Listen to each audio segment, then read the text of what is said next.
प्रभू रामचंद्रापासून महाराष्ट्राचं वैभव कसं होतं, कसं वाढत गेलं, रामाच्या स्पर्शाने, भगवंताच्या स्पर्शाने ही भूमी पुनकित झाली आणि महाराष्ट्र भू वैभवाला गेली. एखाद्या भूमीचं काय म्हणू आपण त्याला, सौभाग्य असतं की तिचं भूमिपूजन कोण करत आहे त्याच्यावर आहे. आपण त्यामुळं आपल्या घराचं जेव्हा भूमिपूजन असतं, वास्तुशांत असती, त्यावेळेस संत महंताला बोलवून भूमिपूजन करतो. बरोबर आहे. तसं जिथं भगवंताचा हात लागला, जिथं त्याचे पाय लागले, ती भूमी त्यामुळं पुनकित होऊन गेली, त्यामुळं उत्तम होऊन गेली. महाराष्ट्राच्या भूमीचं ते वैशिष्ट्य आहे. हा तर भाग झाला. पण दुसरं नव्या पद्धतीनं किंवा नव्या युगाचा विचार असाही म्हणता येईल की दोन भूमी, एक पुण्याची, ही बादशाने उजाड करून टाकली. गाढवाचा नांगर फरवला. गाढवाचा नांगर ही संकल्पना जी आहे ना, अत्यंत वाईट आहे. म्हणजे काय, आता इथं कुणी वस्ती करायची नाही, आता हे वैराण मुलूक झाला, आता याची स्मशानवाट झाली, अशा पद्धतीचा भाग म्हणून गाढवाचा नांगर बादशाने फिरवला पुण्याच्या भूमीवर.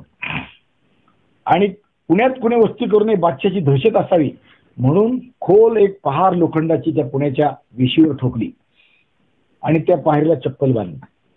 पहारीचा अर्थ काय, आता बादशाची सत्ता, आता मुसलमानी सत्ता इथे एवढी दृढ झालेली आहे की ती जशी पहार जमिनीत खचलेली आहे तसा त्याचे प्रतीक आहे.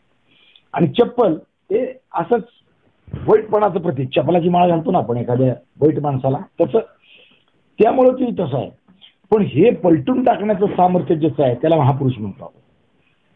हे पलटून टाकण्याची इच्छा ज्याची आहे ते आईसाहेब आहेत आणि पलटून टाकण्याचं सामर्थ्य करून देणाऱ्या त्या आहेत. शिवाजी महाराजांना त्यांनी पुण्याच्या भूमीत आणलं. ही आपली भूमी आहे आणि ही बादशाहांनी भ्रष्ट केली आहे, हिचं पुन्हा नंदनवन करायचं आहे, ही संकल्पना आईसाहेबांची आहे. आणि आईसाहेबांनी शिवाजी महाराजांकडून ते करून घेतलं प्रतिकात्मक रूपानं. म्हणून पहिल्यांदा काय केलं, ते नांगर हे आपलं पहार आणि चप्पल फेकून दिली, उचकून काढून टाकली. ती स्वतः शिवाजी महाराजांनी काढून टाकली. आणि मग लोकांना धीर यावा आणि खरोखर भूमीचं पूजन करावं म्हणून सोन्याचा फाळ लावलेल्या नांगरानं पुण्याची भूमी नांगरली ना. म्हणजे दोन्ही गोष्टी महत्वाच्या आहेत. सोन्याला सोन्याचा हात लागला, लक्षात घ्या. हा, नुसतं सोन्यानं नांगरणं वेगळं, पण सोन्याचं सोन्यानं नांगरलं.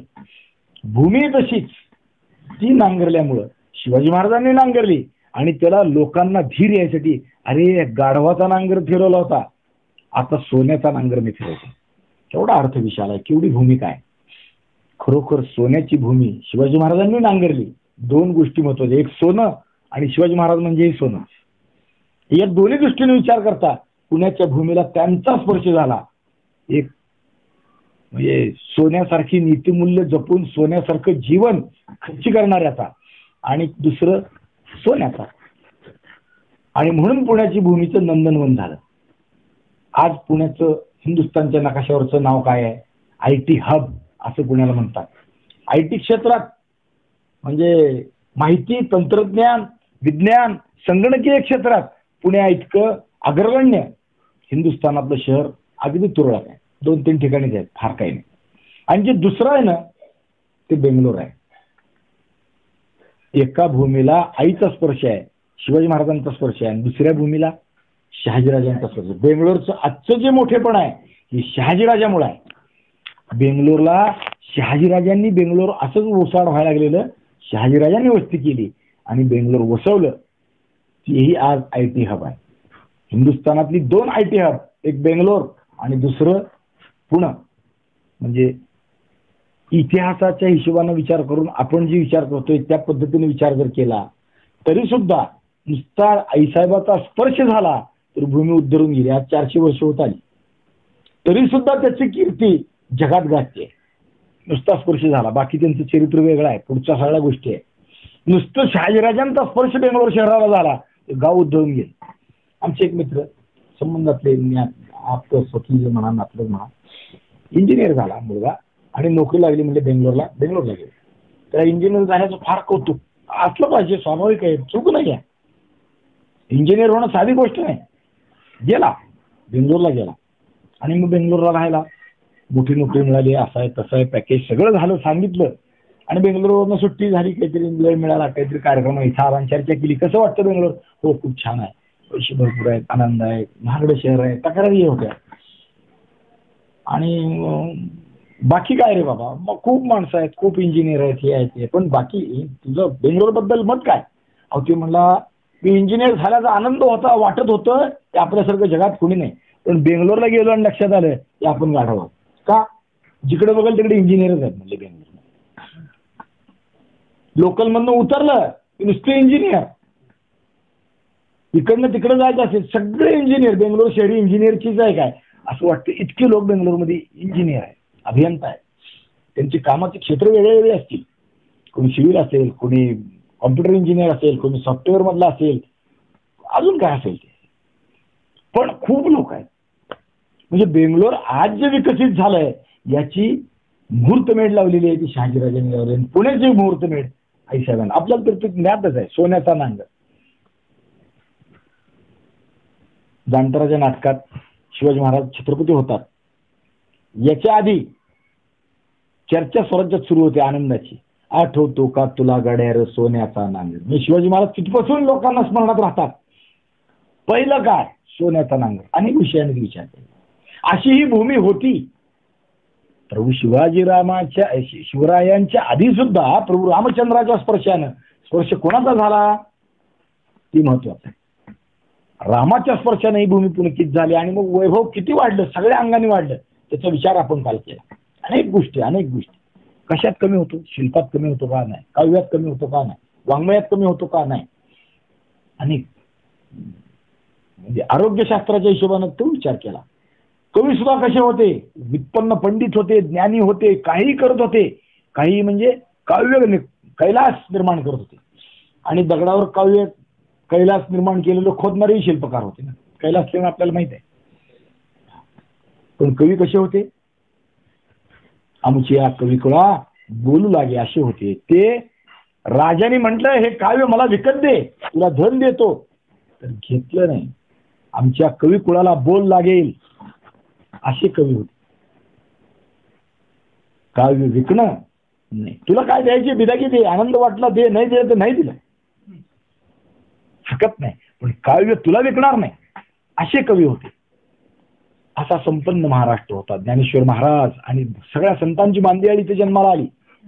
गोरोबा काका असतील, पंका महार असेल, चोखामेळा असतील, अनेक नामदेवराय, काय प्रत्येकाने काय कमी काम केलं. ही भूमी संतांची, हिंदुस्थानातल्या दुसऱ्या भूमीला कुठं म्हटलं जात नाही. संतांची भूमी. महाराष्ट्राच्या भूमीत संत आहे. इतके संत अगणित आहेत. ह्या जातीत जन्मले त्या जातीत नाही जन्मले असं नाही. कोणत्याही जातीचा विचार करा. जात म्हणजे पथदर्शक म्हणून विषय व्यक्त करतो बरं का. संताला जातीच्या चौकटीत बंदिस्त करणं म्हणजे खरं संताचा अपमान आहे. वारकरी संप्रदाय ते काम चोख करतो. कोणचं? की संत कुठल्याही जातीत बंदिस्त नाही. वारकरी संप्रदाय वारकरी आहेत, ते संत आहेत म्हणून त्यांची पूजा करतो. वारकऱ्यात ज्ञानेश्वर महाराजांची पुण्यतिथी होते, वारकऱ्यात चोखामेळ्यांची पुण्यतिथी, गोरोबा काकांची होते, नामदेवरायांची होते, तुकोबारायांची होते. होत नाही असं होतं का? होतात. सगळ्या पुण्यतिथ्या उत्सव व्यवस्थित होतात. बाकीच्या संप्रदायात फारसं असं नाही. त्यांना बंधन आहेत, त्यांना त्यांचे कोणी त्या संप्रदायाचा जे विषय आहे ना त्या पद्धतीनेच चालतं. फारसं नाही. खऱ्या अर्थानं जर व्यापक, सर्वांना पथदर्शक, सर्वांना समावेशक असणारा संप्रदाय, यारे लहान थोर वारकरी संप्रदाय.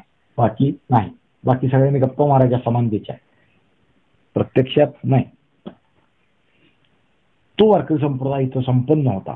कारण महाराष्ट्राला सौख्याचं आणि काय म्हणतात त्याला,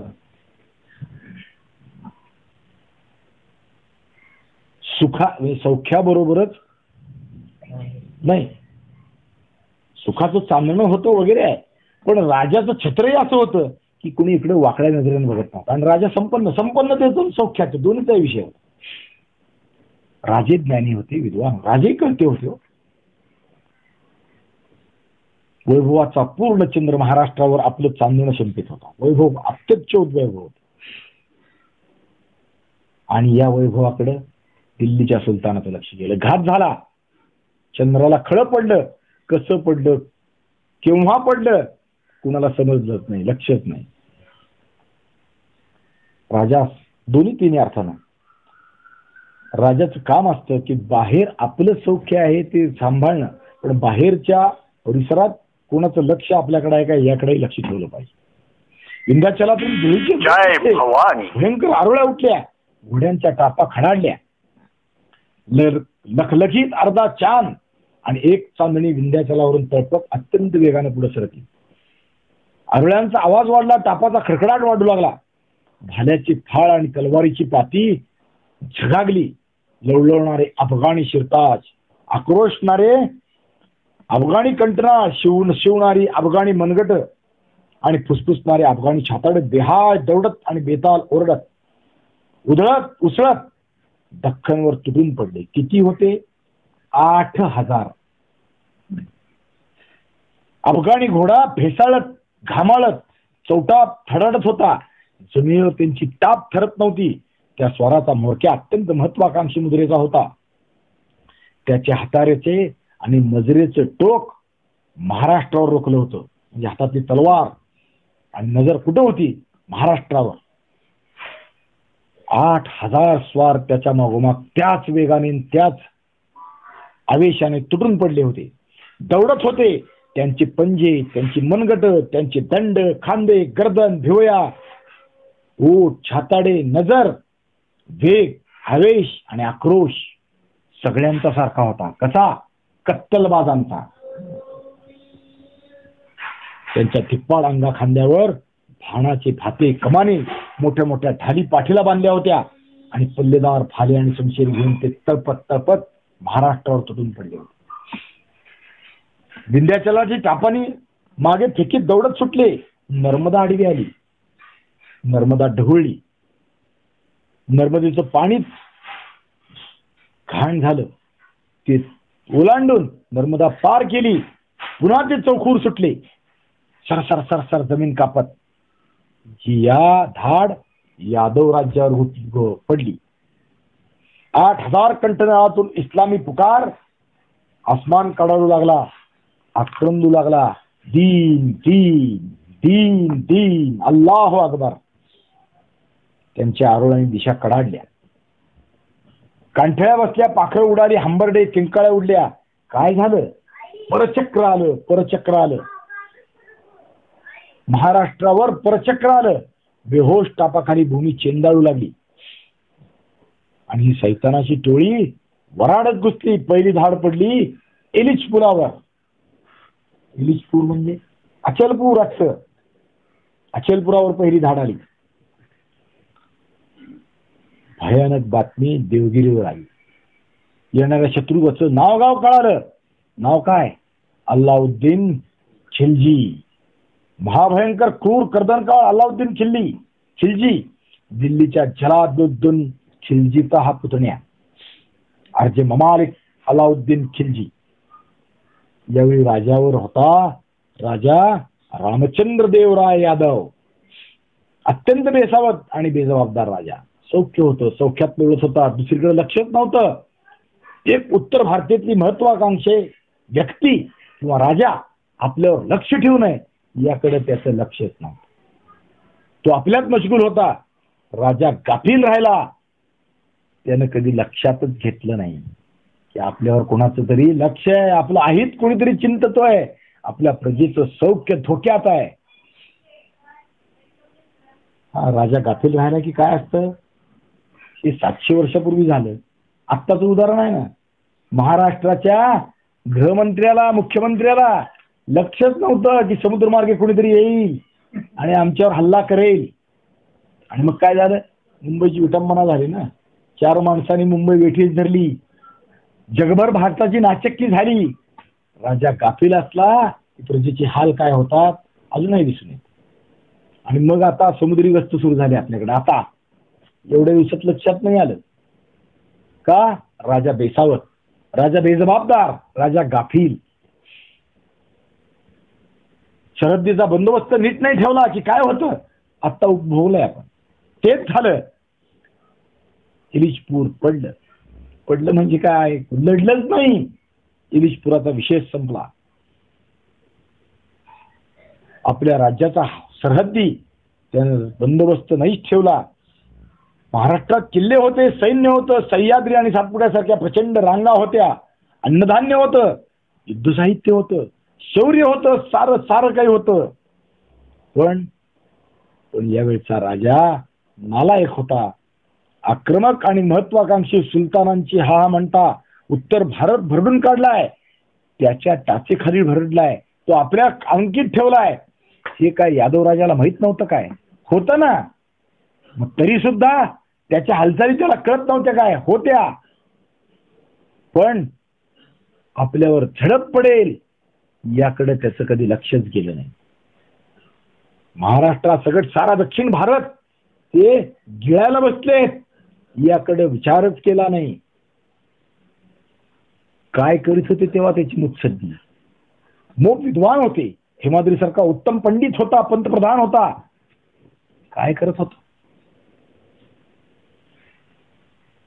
काय करीत होते सेनापती, काय करीत होते सेनापती मंडळ, काय करीत होते सरदार आणि विद्वान, काय करत होते हेर? हेर खातच नव्हतं काय? राजाचं पहिलं काम आहे हेर असले पाहिजे, तर राजा सक्षम राहतो. शिवाजी महाराजांच्या राज्यात पुढचा विषय आहे आपल्या थोडा. शिवाजी महाराज हेर खातं अत्यंतिक सक्षम होतं. किती अत्यंतिक म्हणजे किती? बादशाच्या जनानखान्यात नवरा बायको काय बोलते ते कळायची ताकद शिवाजी महाराजांची होती. लक्षात ठेवा. म्हणजे खाजगी नवरा बायको बादशाह बसलेला आहे, त्या जनानखान्यात जाणं अति अवघड. बादशाचा पंतप्रधान जरी असला तरी त्याला प्रवेश नाही, त्याला तिथे जाता येत नाही, बोलता येत नाही. त्याला निरोप द्यायचा, मग बादशाने संमती दिली तर आत जायचं. त्या जनानखान्यात बाहेर बायका पहारेकरी असतात मुसलमानी, त्याच्यावर खोजे पहारेकरी असतात. खोजे म्हणजे पुरुष, पण ज्यांचं पुरुषत्व संपवलंय असे. लक्षात येतंय ना? आणि मग त्याच्या बाहेर परत दुसरा पहारा. म्हणजे आत जाणं किती अवघड आहे, कर्म कठीण आहे. बादशाची बायको पाहिली नुसती रस्त्यानं किंवा चुकून माकून तर माणसाची गर्दन मारत होते. अशा ठिकाणी नवरा बायको काय बोलतोय बादशाह ती बातमी शिवाजी महाराजांपर्यंत आणत होती माणसं.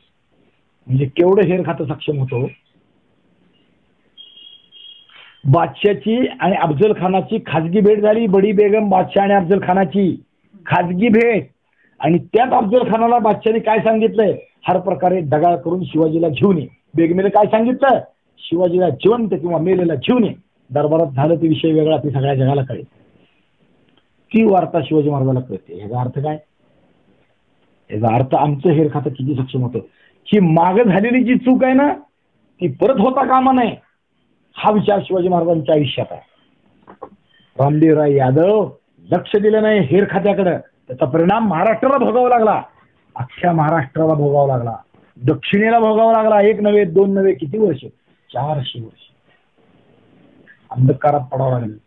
ते होऊ नये म्हणून शिवाजी महाराजांनी आपलं हेर खातं. राजा कसा असला पाहिजे, राजाचं वर्णन आपल्याकडे आहे. संस्कृत अनेक ग्रंथात आहे. आपण रोज नित्यपाठ करतो. पुरुष सूक्त जे आहे ते काय आहे, सहस्त्रशीर्षा वर्णनात त्याला 1000 बाहू आहेत, 1000 डोकं आहे म्हणजे शिर आहेत आणि 1000 डोळे आहेत असं आपण म्हणतो. 1000 डोळे म्हणजे काय, 1000 हेरांचे डोळे म्हणजे राजाचे डोळे आहेत. ते 1000 डोळ्यांनी पाहत असतो. 1000 शीर्ष आहेत म्हणजे 1000 प्रकारे विचार करू शकतो. आपण 2 प्रकारे विचार करू शकतो फक्त, होय किंवा नाही. राजाला 1000 प्रकारे विचार, त्याची विद्वानांची संख्या बरोबरची आहे की ते प्रत्येक पद्धतीने वेगळ्या वेगळ्या केलेल्या विचारानं पुढे चालायचं कसं हे ठरतं. आणि 1000 बाहू म्हणजे काय, सहस्त्रबाहू अर्जुन आपल्याला माहित आहे, पुराण काळातला अर्जुनाच्या बरोबरचा. सहस्त्रबाहू म्हणजे आपली कल्पना अशी असते की 1000 हातांचा तो मनुष्य आहे. रावण दशमुख हा नाव आहे. 10 मुख म्हणजे काय, सामान्य मनुष्य एका मुखाचा आहे किंवा एका डोक्याचा आहे. तो 10 डोक्याचा, ह्याचा अर्थ 10 बुद्धीचा विचार करण्याची ताकद त्याच्या बुद्धीची आहे. सहस्त्रबाहू म्हणजे हजारो हातांनी तो काम करू शकतो. हजारो हात म्हणजे खांद्यालाच असले पाहिजेत नाही, त्याच्या इतकेच उत्तम 1000 माणसं त्याच्यासारखे आहेत, ते त्याच्या शब्दात आहे, म्हणजे राजा. मग राजाचं काय काम? हजारो हातांनी लोकांचं हित चिंतणं हे राजाचं काम, ते करणं. आणि हा रामदेवराय करत नव्हता. आता काय झालं? मुंबईचं काय झालं माहिती आहे आपल्याला? संसदेवर हल्ला झाला. काय झालं? भारताची जगात नाचक्की झाली. संसद भवन, सार्वभौम सत्तेचं केंद्रस्थान, त्याच्यावर गोळ्या घालाव्यात, त्याच्यावर हल्ला व्हावा, तिथपर्यंत लोक यावीत. म्हणजे आमची हेर खाती काय करत होती? हेर खातं सक्षम नव्हतं, किंवा आम्ही हेराने दिलेल्या बातम्याकडे लक्ष दिलं, असाच त्याचा अर्थ होता. आणि परिणाम देशाला भोगावा लागला. अनेक लोक मेले ना. मुंबईत किती मेले आता काय गणना करणं विषय नाही. दिल्लीत संसदेवर झालेल्या बॉम्बस्फोटात किंवा हल्ल्यात किती लोक मेले? संसदेवर गोळीबार झाला, आतंकवाद्यांनी संसद भवन बेठीला धरलं, अनेक जवान मेले आपले, तिथे संसदेचे सुरक्षेचे लोक मेले ना. परिणाम काय? जगात नाचक्की. तेच आज महाराष्ट्रात झालं. सारे धुंदीत होते, गाफील होते. राजा लक्ष देत नव्हता, आणि राजा नुसते बिरुदावरीत मग्न होता, बिरुद घेण्यात मग्न होता. काय म्हणून घेत होता? शेजारच्या राजाचा पराभव केला म्हणून आपल्याला लावलेल्या बिरुदात तो मशगूल होता. लोकांना हिणवण्यात त्याला आनंद होता, असंच म्हटलं पाहिजे. कारण त्याची राजा रामचंद्र देव किंवा रामदेवराय यादव याची बिरुद आहेत ना, गुर्जर कुंजर दल कंठैरव असं आहे. दुसरं तेलुंग राय तुंग करल दंतावल, अशी बिरुद मिळवण्यात तो घुसखोर होता. म्हणजे तेलुंग राय म्हणजे तेलंगी राजाला आपल्या दातात तृण धरायला लावलंय असा. गुर्जर राजाला म्हणजे गुजरातच्या राजाला ज्यांनी पराभूत केलंय. आता परिस्थिती अशी होती का हो? नाही ना. दिल्लीचा बादशाह आपल्याकडं पाहतोय, इकडे लक्ष द्यायला पाहिजे होतं. हे झालं राजाचं. विद्वानांचं काय?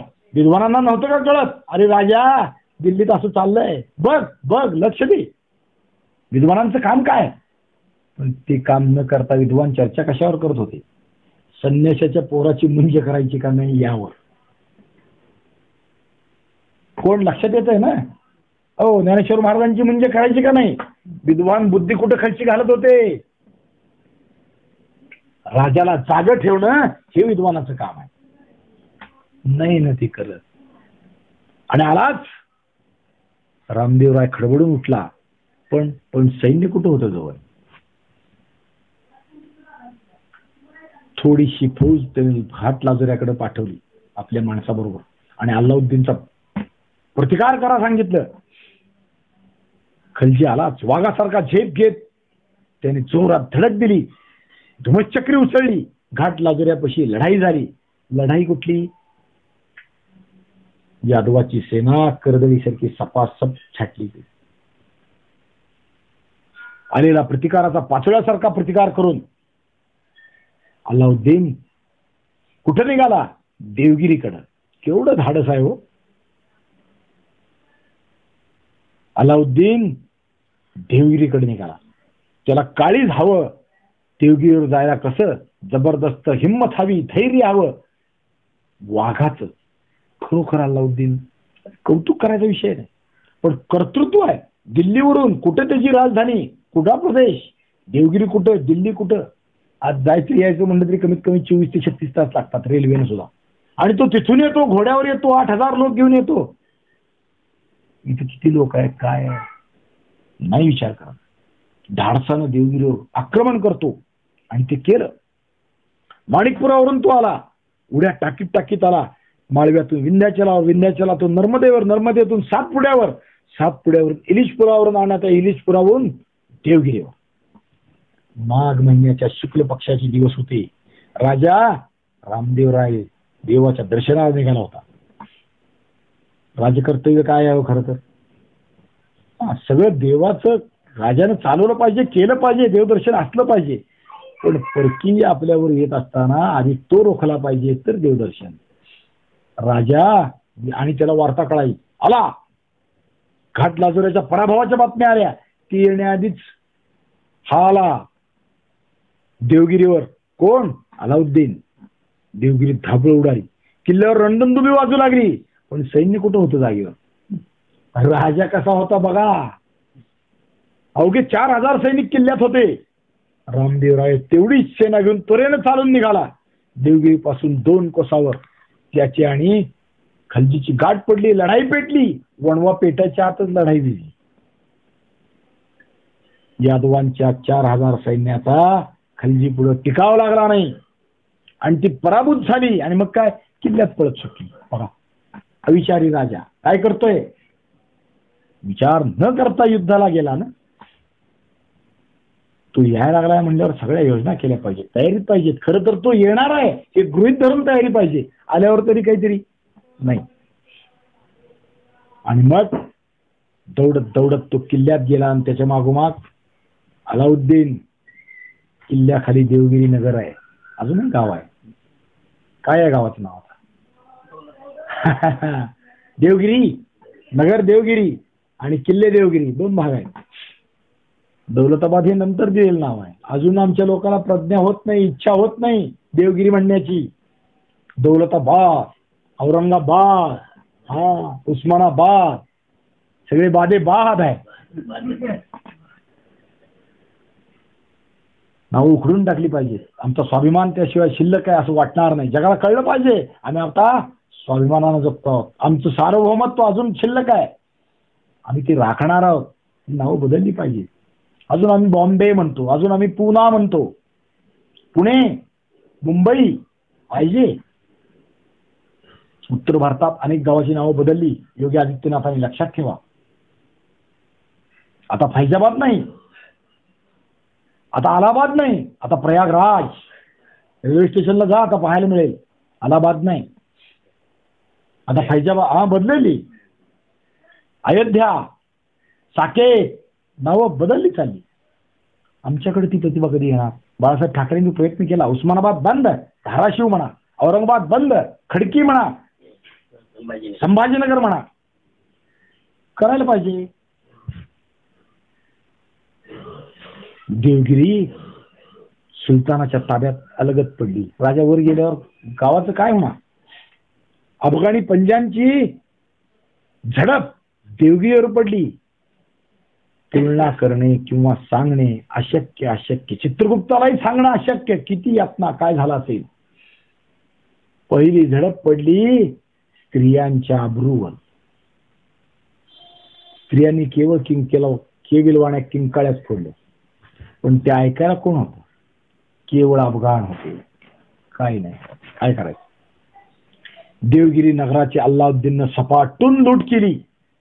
शिवाय नगरात त्याला हजारो उत्कृष्ट घोडे मिळाले. 30 हत्ती, खालच्या गावात बरं का, 30 हत्ती मिळाले. लूट चालू असतानाच त्याने देवगिरीच्या किल्ल्याला वेढा घातला. आता त्याचं त्या पद्धतीनं काम सुरू झालं. खाली लूट चालू आणि इकडे किल्ल्याला वेढा घातला आणि त्याने एक अफवा हवेत सोडून दिली.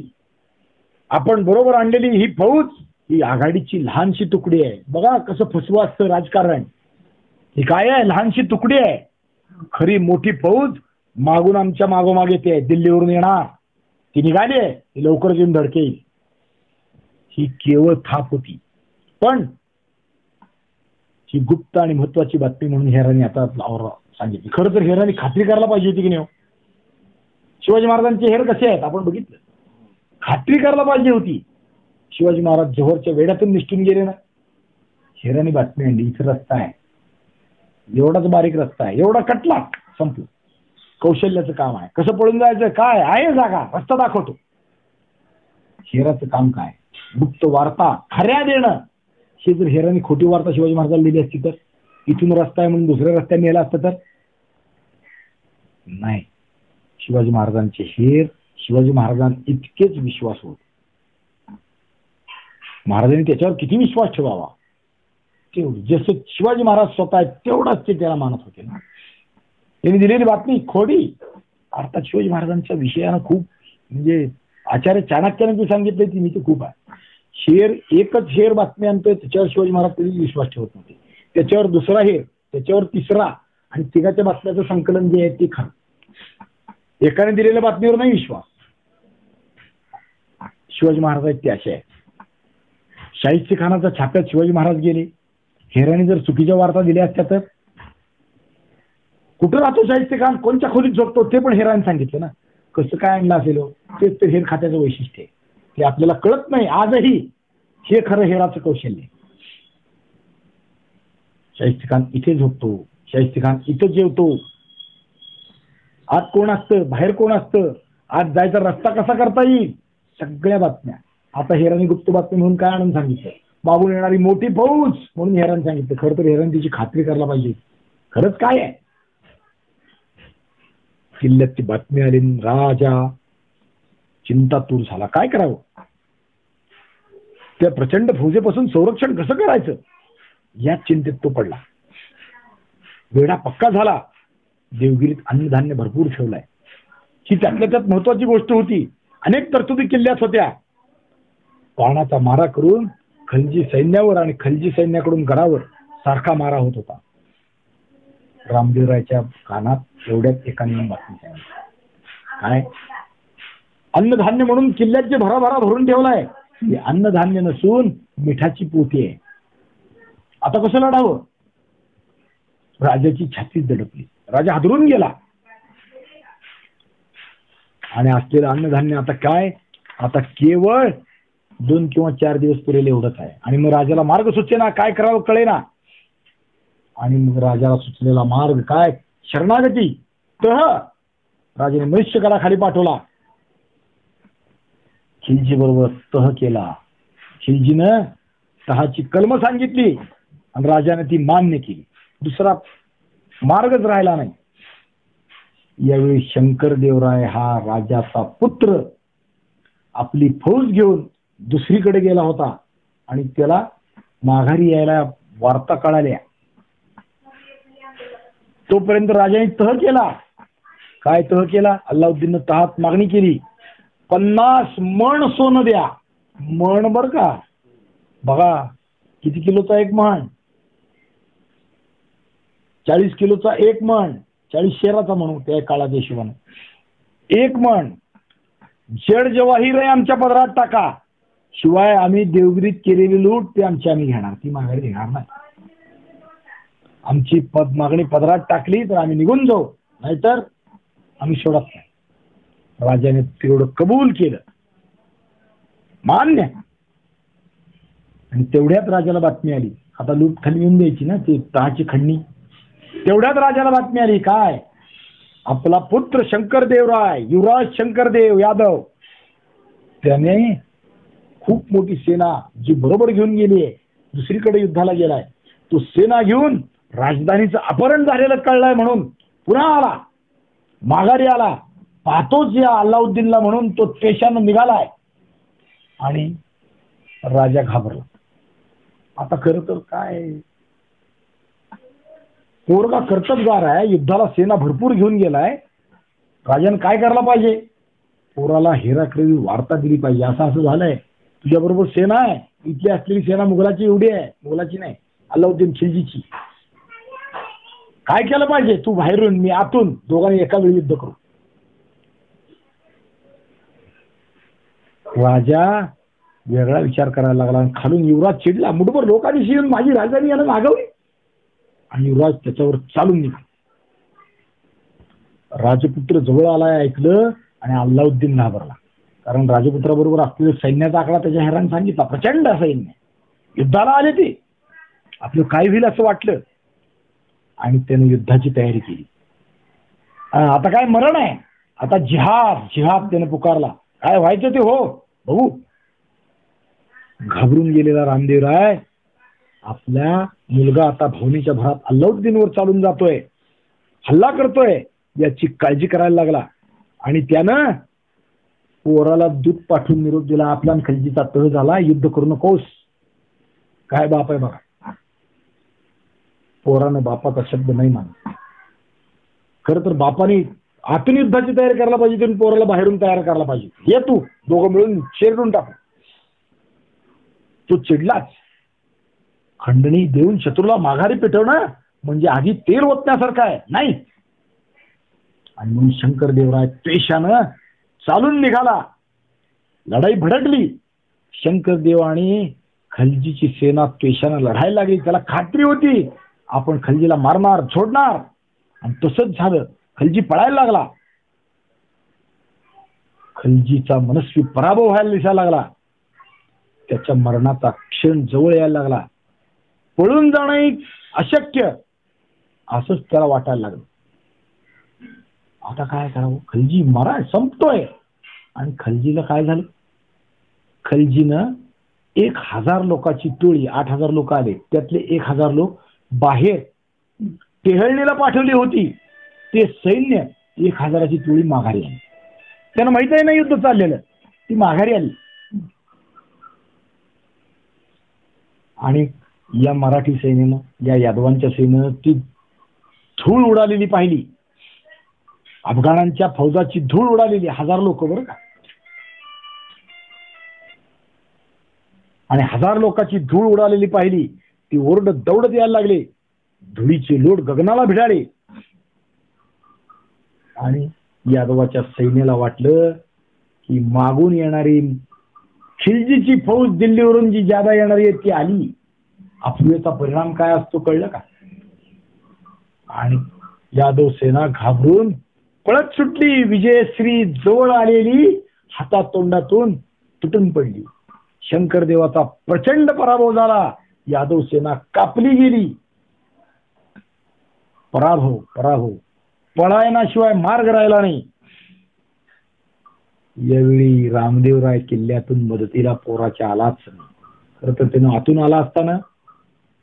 आणि वरून किल्ल्यावरून दिसतंय ना फौज किती आहे. 1000ची आहे का लाखाची आहे. त्याने वार्ता द्यायला पाहिजे होती. काहीतरी करायला पाहिजे होतं. लक्ष नाही. राजा नालायक असला की काय होतं परिणाम जनतेला भोगावा लागतो. अल्लाउद्दीननं शंकरदेवाचा पाठलाग केला नाही. पराभूत झाले म्हणून पळून गेले. पाठलाग नाही केला. पण देवगिरीला मात्र वेढा घातला. रामदेवराय जास्त पश्चात पडला. अल्लाउद्दीननं झाकली मूठ धरून ठेवली. मुठीत नाक धरून खलजीकडे राजानं याचना केली. अल्लाउद्दीननं गेलेली आबरू मात्र काही झाकून दिली. तो बोललाच नाही मागून येणारी फौज आहे काय काही नाही. रामदेवराय मात्र पुन्हा खंडीला तयार झाला. आता अल्लाउद्दीनची मूठ झाकलेली होती आणि विजय मिळाला हे दिसत होतं.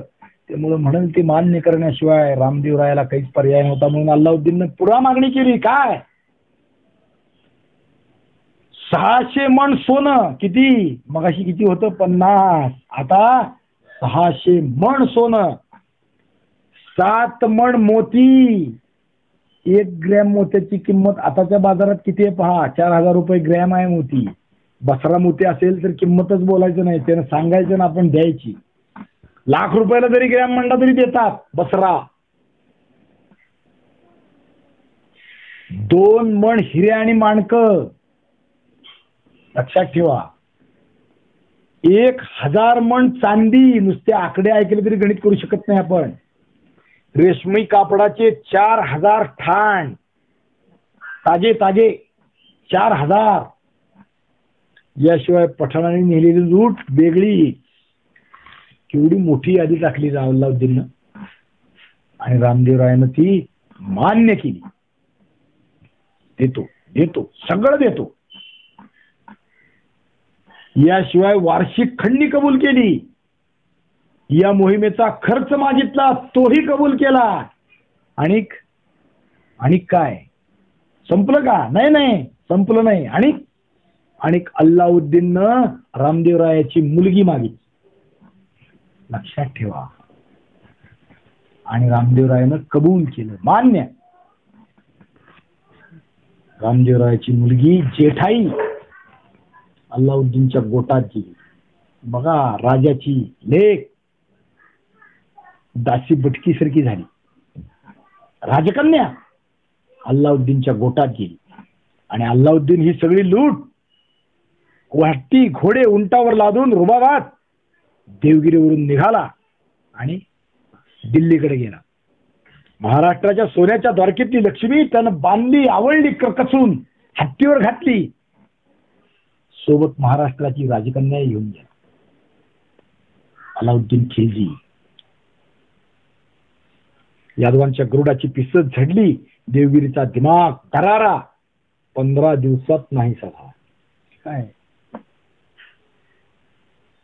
देवगिरीचं वस्त्रहरण झालं. सिंहासनाधीश्वर सम्राट यादवराजांनी शत्रूच्या येण्या जाण्याचा खर्च दिला, लूट दिली, वार्षिक खंडणी दिली. खंडणी म्हणजे काय? दौर्बल्याचा दंड. देवगिरीचं वस्त्रहरण झालं. माग वस्त्रहरण आठवत आहे? वस्त्रहरण म्हणलं तर द्रौपदीचं. पण तिथं वस्त्रहरणाच्या वेळेस भगवान श्रीकृष्ण उभारला, वस्त्रहरणाच्या वेळेस भीम उभारला. भीमाला धर्माने अडवलं, भाग द्या सोडून. भगवान उभारले, इथं कोण भगवान उभारणार नाही. ही लूट दिल्लीला गेली. दुसऱ्याच वर्षी दिल्लीला खंडणी रवाना झाली, लक्षात ठेवा. आणि मग दिल्लीत खूनाचा रक्ताचा इतिहास रंगला. अलाउद्दीनचा खून, दिल्लीचा सुलतान जलालुद्दीनचा खून अलाउद्दीननं पाडला आणि अल्लाउद्दीन स्वतः राजा झाला. जलालुद्दीनचा अल्लाउद्दीन पुतण्या, काका पुतणे, सत्तेसाठी काकाचा खून केला, लक्षात ठेवा. अल्लाउद्दीनचं लहानपणापासूनच सांभाळणं, पालन पोषण त्या जलालुद्दीननं केलं होतं. त्याला करा माणिकपूरची सुभेदारी दिली, सेनाधिकारी दिला. एवढंच नाही, आपली लेख देऊन जावाही करून घेतला. तिची संस्कृती विकृत आहे, लक्षात घ्या. बहीण बायको,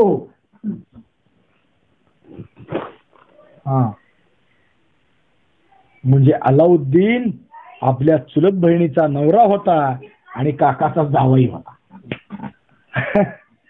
म्हणजे जलालुद्दीनचा पुतण्या त्याचा जावई होता. कसं नातं, काय विचित्र आहे ना. हो, भयंकर आहे. अजून तुम्ही एक एक ऐकले ना नाते यांचे? अजून आहेत. आणि एवढा उपकार केला, लहानपणापासून पालन पोषण केलं, सेनाधिकारी दिला, आपल्याला कर्तव्य दिली, काय ते गावं इनाम दिली, गावाची सुभेदारी दिली, पोरगी दिली. त्याचा येणं खून पाडला. कशासाठी? सत्तेसाठी. तिसऱ्या वर्षी देवगिरीवरून दिल्लीकडे लूट निमूट रवाना झाली आणि तेवढ्यात यादवाची गरुड पिसं झडली. महाराष्ट्राचं वैभव लुप्त झालं, खरोखर लुप्त झालं. पंढरपुरात दिंड्या पताक्याची दाटी झाली, संतांचा समुदाय आला. आळंदीची 4 भावंड इथं आली. पांडुरंगाचं त्यांनी दर्शन घेतलं. माऊली म्हणाले, देवा आता ही अखेरची भेट, आता मी समाधी घेणार, आता आज्ञा द्या, आशीर्वाद द्या, तुम्ही समाधी द्या. विणीच्या थारा थरारल्या. ज्ञानेश्वर समाधी घेणार वयाच्या 22व्या वर्षी. पांडुरंगापुढे त्यांनी निर्धार बोलून दाखवला, जिवंत समाधी. अवघे संत भोवती जमा झाले. निर्णय ऐकून विरघळले. जाणार जाणार निघाले. लळा लळून कायमची निघाले. चंद्रभागेचा, पंढरीचा, पांडुरंगाचा निरोप घेतला आणि माऊली निघाले आळंदीला. आळंदीला इंद्रायणी काठी येऊन पोहोचले. कार्तिक वद्य एकादशी उजाडली. शके 1218. सर्व संतांच्या समवेत भजन कीर्तनात माऊली रंगून गेले. एकच रंग उडाला, राम कृष्ण पांडुरंग. द्वादशी उजाडली. इंद्रायणी नदीच्या प्रवाहात पाऊल टाकले माऊलींनी. आता पुन्हा त्यांना ज्ञानेश दिसणार नव्हते. इंद्रायणीचा काळा दाटून आला, ती त्याच्या पावलाला भिलगली. माध्यान्ह काळाला सूर्य माथ्यावर ढळला. सूर्योदयानंतर 21 घटिकांनी त्रयोदशी लागली. संतांच्या सुख सरोवराचा बांध फुटला. त्यांच्या डोळ्यातून पाणी यायला लागलं. निवृत्तीनाथांना लेखाचा वेग, लेख असतो गुरु, धाकटा भाऊ. गुरु म्हणून शिष्याला शिकवलेलं तो लेख. गुरु शिष्याचं नातं म्हणजे पिता पुत्राचं नातं. भावाचा, लोकाचा, शिष्याचा विरह निवृत्तीनाथाला सोसवेना, मनाची उलघाल पावेना. नामदेव तर अस्वस्थच झाले. त्यांचं चित्तच थाऱ्यावर नाही. नामा म्हणे देवा पेटला हुताशन, करा समाधान निवृत्तीचे. माझ्याही मनात, निवृत्तीच्या मनात आग पेटते होळीसारखी. हुताशन भगवंता, तुम्हीच ते शांत करू शकता. सगळीजण स्पुंदून स्पुंदून रडायला लागली. पण समाधीचा क्षण आला. ज्ञानेश पूर्ण प्रसन्न होते. हर्षखेद उरला नव्हता. एकच होता, काय? अमृतानंद. अमृतानुभव सच्चिदानंद. विवरावरची शिळा बाजूला झाली. तुळशीमाळा धारण केलेले ज्ञानेश उठले. निवृत्तीच्या पायावर मस्तक ठेवलं. सर्वांना नमस्कार केला. त्रिवार वंदन केलं. ज्ञानदेव म्हणे सुखी केले देवा, पादपद्मी ठेवा निरंतर. उरला ओंकार. निवृत्तीनाथ बाहेर आले आणि त्यांनी घातली शिळा समाधीशी. समाधी बंद झाली. महाराष्ट्राचा आणि यादवांचा आशीर्वाद अंतर्धान पावला. यादव राजातून मगाशी लक्ष्मी निघून गेली, आता सरस्वती गेली. आता काय येते? महाराष्ट्राचं मातृप्रेम हरपलं, माऊली गेली. बाकीचा भाग उद्या. कुंडली कवरदेव हरी विठ्ठल श्री ज्ञानदेव तुकाराम.